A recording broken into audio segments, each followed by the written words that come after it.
नमस्कार बच्चों, भविष्य का भय इस पाठ में फिर से एक बार आपका स्वागत है। आज हम मंजरी इस पाठ्य पुस्तक से पाठ नंबर 14 पढ़ने जा रहे हैं, जिसका शीर्षक है भविष्य का भय। भविष्य का भय इस पाठ का ये सेशन नंबर 3 है। इसके पहले 2 भागों में हमने देखा कि यहाँ पर लेखिका ने एक अमीर वर्ग के बच्ची जो छोटी सी है उसके द्वारा गरीब वर्ग की बच्ची के प्रति जो समानता की भावना दिखाई है, उसके क्लास में क्लास टीचर ने उसको बताया था, सारे बच्चों को बताया था कि यह जो वर्ष है वह अंतर्राष्ट्रीय बाल वर्ष के रूप में मनाया जाएगा। इस कारण सारे बच्चे यहाँ पर समान हैं, उनको समान रूप से व्यवहार उनके साथ होना चाहिए। यह बात हमें इस पाठ के द्वारा लेखिका उन बच्चों के द्वारा इस बालिका के माध्यम से हमारे मन पर व्यक्त कर रही है। इसके साथ साथ इस पाठ का जो शीर्षक है भविष्य का भय, कि किस प्रकार से उस छोटी से अबोध बालिका के मन पर अपने मन पर भविष्य का भय आ जाता है। यह जब हम पाठ पूरा समझेंगे, पूरा खत्म करेंगे, तब हमें इस शीर्षक के बारे में भी, यह लेखिका ने यह शीर्षक क्यों इस पाठ को दिया है, यह समझ में आ जाएगा। अब हम पाठ के अगले परिच्छेदों को पढ़ते हैं और समझते हैं। अब तक हमने देखा कि तुलतुल अपने पिताजी से टुने के बारे में बताते हैं, तो उसके पिताजी कहते हैं कि कल सुबह जाकर हम उसका स्कूल में दाखिला ले लेंगे, क्योंकि आजकल तो स्कूल में फी भी नहीं ली जाती है, मुफ्त एडमिशन होता है। इसके साथ साथ बच्चों के पढ़ाई के लिए किताब, कॉफ़ी और अन्य चीज़ें भी मुफ्त में दी जाती है। इसके साथ साथ बच्चों को मुफ्त खाना भी मिल जाता है। तो यह सारी बातें सुनकर तुलतुल बहुत खुश हो जाती है और वो सोचते कि कल बहुत बड़ा मज़ा आने वाला है। अब दूसरे दिन की बात यहाँ पर लेखिका हमें बता रहे हैं कि स्कूल में पहुँचती, अब वो देखो उसे वो सोच रही है तुलतुल की टीचर ने उसको स्कूल में जो बातें बताई थी उसका उसने अनुकरण किया था। टीचर ने बताया था कि हमें ऐसे बच्चों के लिए अच्छा काम करना चाहिए। तो उसे लगता है कि टुनटुन का अगर स्कूल में दाखिला करवा देगी तो वह बहुत ही अच्छा काम करने जा रही है। स्कूल में पहुंचते तुलतुल मिस को जाकर कहेगी, मिस मैंने आपका कहना माना है, हमारे घर में जो काम करती है उस लड़की को डैश डैश ही डैश डैश स्कूल में ही डैश डैश, मतलब वो सोच रही है कि मैं स्कूल में जाकर टीचर को मैं बता दूंगी कि मैंने आपके जो बात मुझे आपने हम लोगों को समझाई थी कि हमें दूसरे बच्चों के लिए अच्छा कार्य करना चाहिए, तो मैंने वह कर दिया है। ही तो तुलतुल ने यही कर लिया। स्कूल में मिस के सामने यह सब नहीं चलेगा। स्कूल में गंभीर, शांत, सभ्य ढंग से बात करनी पड़ती है। अब देखिए वो सोच रही थी कि वो इस प्रकार से बातें करेंगे, लेकिन उसे बाद में याद आया कि नहीं, स्कूल में कुछ डिसिप्लिन होते हैं और उस डिसिप्लिन का अनुसरण उसे भी करना चाहिए। रात में सोते समय तुलतुल का मन बड़ा खुश था। सोते समय उसने माँ को निर्देश दिया, कल मेरे साथ साथ टुनी को भी खाना दे देना। माँ, टुनी को भी अच्छी चीज़ें खाने के लिए देना, समझी न माँ। अब देखिए यहाँ पर तुलतुल खुश है अब कि उसके समान टुनी को भी स्कूल में दाखिला मिलने वाला है और टुनी का भी जीवन सुधर जाएगा।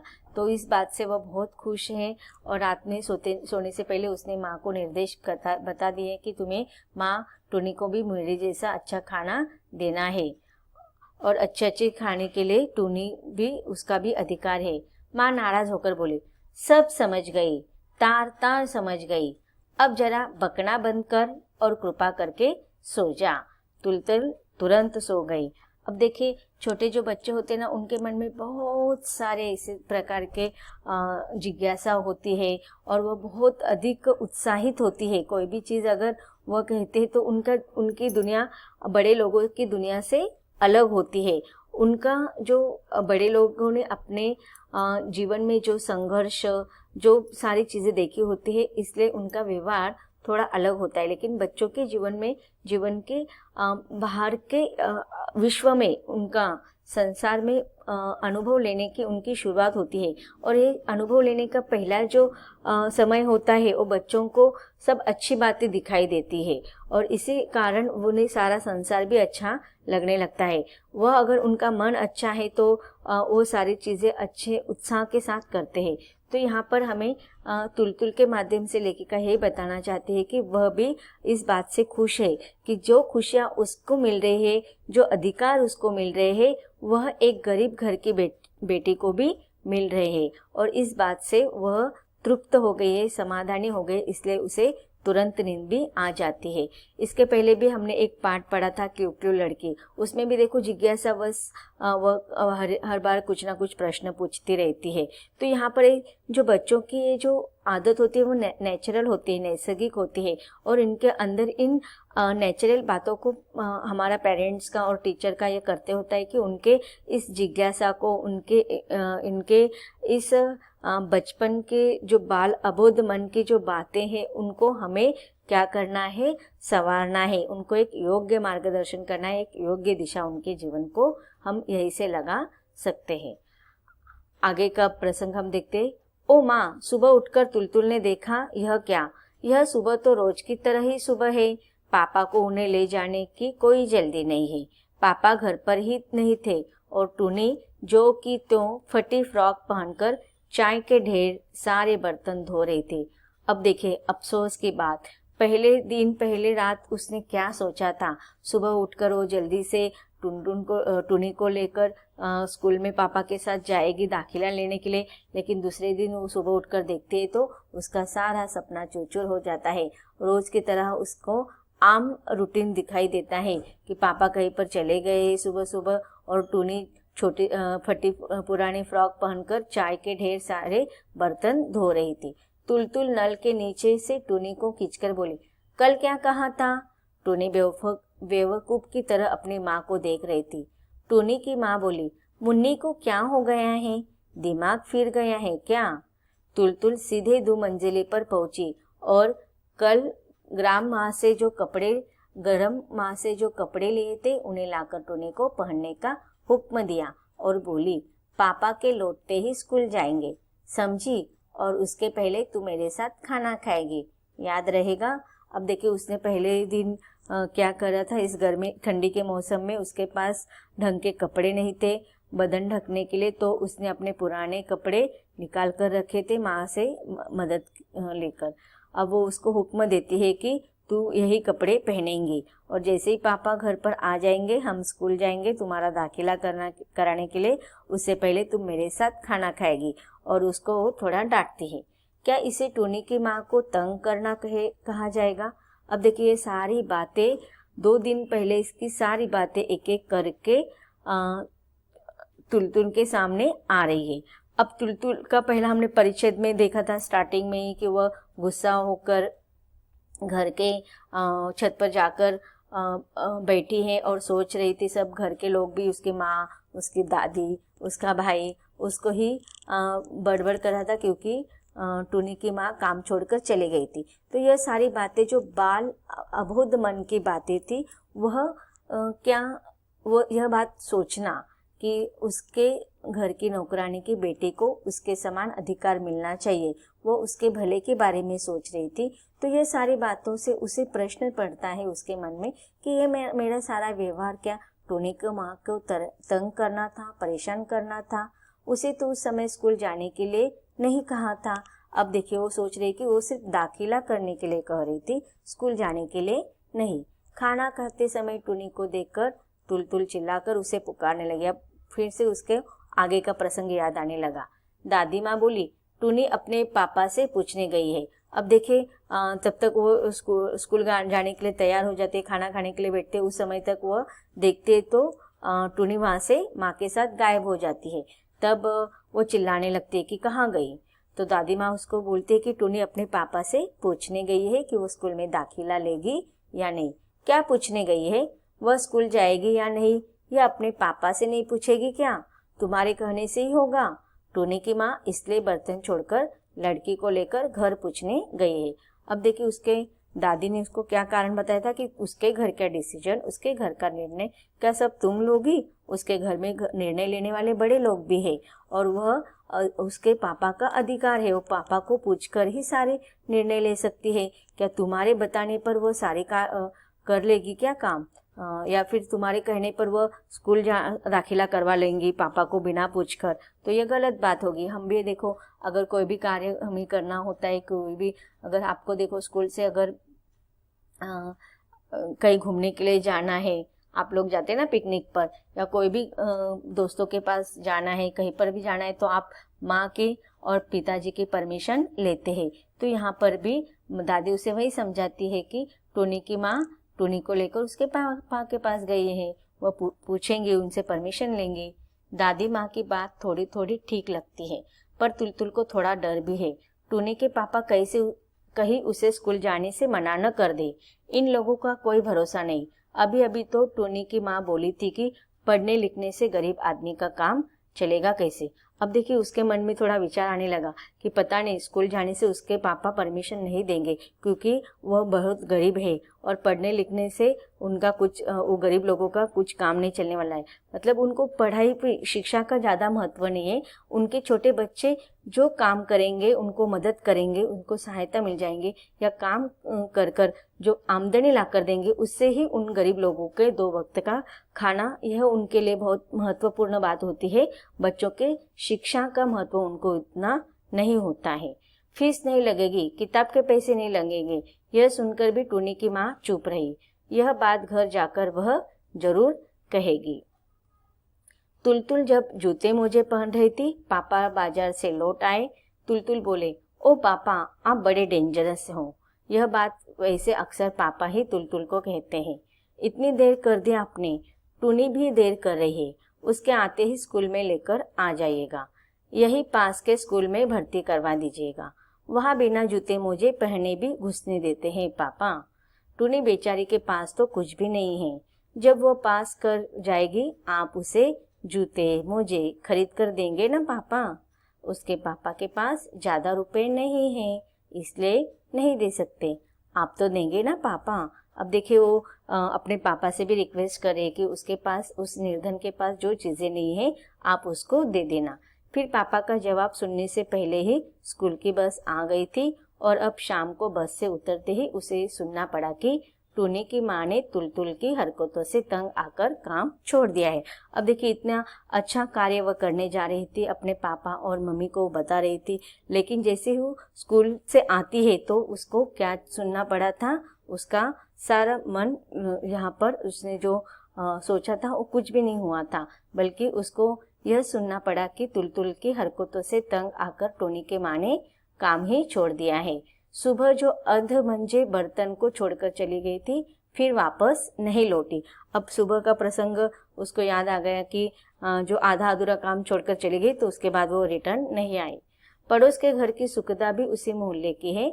माँ ने उसे भेजा था, पर टोनी की माँ ने कहलवा दिया कि वह अब काम नहीं करेगी। अब देखिए यहाँ पर जो बात है, अगर देखा जाए तो एक गलत तरीका यहाँ पर हुआ कि तुलतुल वह क्या सोच रही थी, अच्छा ही सोच रही थी, लेकिन ये जो गरीब लोग होते हैं उनके विचारधाराओं को, उनके विचारों को परिवर्तन लाने में थोड़ा समय लगते हैं। यहाँ पर इसके पहले भी परिच्छेद में मैंने आपको बताया कि गरीब लोगों को बच्चों की शिक्षा के महत्व के बजाय उनके द्वारा जो कामों में उनको मदद होती है, या 2 वक्त के खाने की आमदनी भी उनको अगर अपने बच्चों के द्वारा मिलती है, तो वह अधिक महत्वपूर्ण लगती है। इसके माँ ने, टूनी की माँ का पापा से पूछने जाना एक बहाना था, बकवास था। वह स्कूल के डर से भाग गई। ताजुब है, कितनी बेवकूफ है वह। घर के जो बड़े लोग हैं उनमें से कोई तो टूनी की माँ का दोष नहीं दे रहे हैं, सभी तुलतुल की बेवकूफ़ी की बात कर रहे हैं। और ये लोग सभी पढ़े लिखे लोग हैं, लोग तो जानते हैं बाल वर्ष में क्या क्या करना चाहिए, रोज तो अखबार पढ़ते हैं। अब देखिए यहाँ पर थोड़ा वो विचार करे कि कैसे लोग हैं, सब मुझे ही दोष दे रहे, टूनी की माँ को कोई दोष नहीं दे रहे। और हमारे घर के बड़े लोग जो है वो पढ़े लिखे हैं, वह अच्छे सुशिक्षित लोग हैं, फिर भी वो हमेशा बाल वर्ष के बारे में अखबारों में पढ़ते हैं, तो उनको उसका महत्व समझ में आना चाहिए। वह उसके महत्व को न समझते हुए, पढ़ाई लिखने के महत्व को न समझते हुए मुझे ही दोष दे रहे। असल में बड़ों को समझा नहीं जा सकता। बड़े लोग कभी कुछ बोलते हैं तो कभी कुछ, उनके सभी काम बड़े उल्टे किस्म के हैं। अब ये देखो, एक छोटी सी बच्चे के दिमाग मस्तिष्क पर, उसके अबोध मन पर ये बात समझ में नहीं आ रही कि बड़े लोग कभी कहते कुछ है और उनका व्यवहार कुछ और होता है। तो इसके पीछे क्या कारण हो सकते हैं? तो वह उसे लगता है कि अजीब तरह के लोग होते हैं बड़े लोग। उस बार की बात तो है, तुलतुल जलपाईगुड़ी में नाना के घर गई थी। नाना जी ने तुलतुल को दया के सागर विद्यासागर पुस्तक खरीद कर दी। उस समय वे क्या बोले थे?